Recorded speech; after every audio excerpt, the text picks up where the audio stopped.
Kijken naar Sint-Sebastiaan. Goed, Sint-Huibrechts wil ik dan geer van dichtbij. Oh, Sint-Sebastiaan is goed.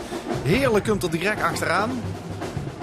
Wil ik van dit geer nog huren van wat is het belangrijkste wat dit betreft dan in die nieuwe normen en waarden?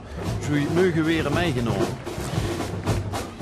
Nou, de zin, kijk, we zitten nu eigenlijk in het dilemma. Hè? Dus we houden tradities in ere, terwijl voor de jeugd die eigenlijk veel minder diep gewortelde tradities koesteren, ook erbij willen betrekken. Nou, daar moet een goede balans in werden gevonden. In die missie en visie hebben we door een richtlijn willen we aangeven.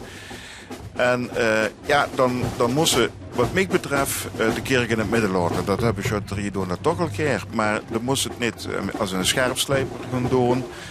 Maar het moet voor de mensen zijn. De mens vormt de charterie en de regels moeten er voor de mensen zijn, niet de mens voor de regels. Dat is mijn mening. Maar ja, ik ben ook wel op het religieuze vlak en de rechtelijke. Geen precieze.